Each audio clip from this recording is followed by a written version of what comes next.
শাশুড়ি মানে শুধুই সন্তানের পাশে দাঁড়ানো নয়, সঠিককে সাপোর্ট করাও দায়িত্ব। আমি একজন মা, তেমনই একজন শাশুড়ি। আমার ছেলেই আমার চোখের মণি, আমার গর্ব।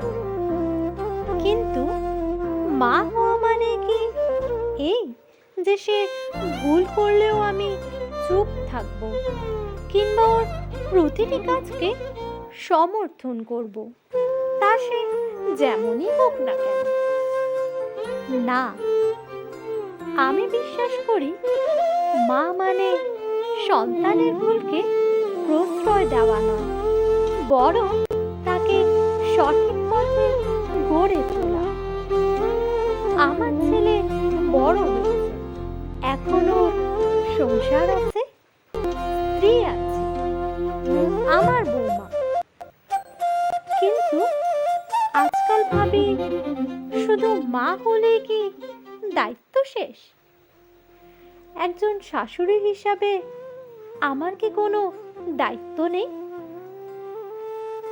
অনেক সময় দেখি আমরা মা হয়ে ছেলের জন্য কত কিছুই ভাবি, আবার কত কিছুই করি, কিন্তু ছেলের বউয়ের জায়গায় নিজেকে বসিয়ে দেখি না, ওরও তো মন আছে, ইচ্ছে আছে, স্বপ্ন আছে। মা মানে শুধু সন্তানকে বড় করা নয়, সন্তানের জীবনে যিনি সঙ্গী হয়েছে তাকেও সম্মান করা। আমি যেমন চাই আমার বৌমা আমাকে সম্মান করুক, শ্রদ্ধা করুক, তেমনি এটি আমারই দায়িত্ব আমি যেন আমার ছেলেকে শেখাই কিভাবে সে তার শাশুড়িকে সম্মান করবে, শ্রদ্ধা করবে।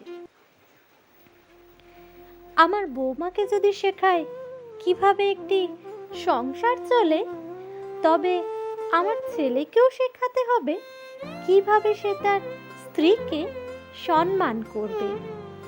প্রত্যেকটি পরিস্থিতিতে সে যেন তার পাশে দাঁড়ায়। একজন ভালো মা তখনই হয়ে ওঠা যায় যখন নিজের ছেলের ভুলগুলোকে সাহস করে ভুল বলা যায়। সংসারে শান্তি আনতে হলে শুধু বৌমাকেই বদলানোর কথা বললে হবে না, ছেলের ভিতরটাও দেখা দরকার। ভুল আমার ছেলে করুক বা বৌমা, তা শুধরে দেওয়ার দায় আমারও। আমি চাই আমার সম্পর্ক শুধু শাসন বা নিয়ন্ত্রণের নয়, বরং বিশ্বাস আর ভালোবাসার উপর গড়ে উঠুক।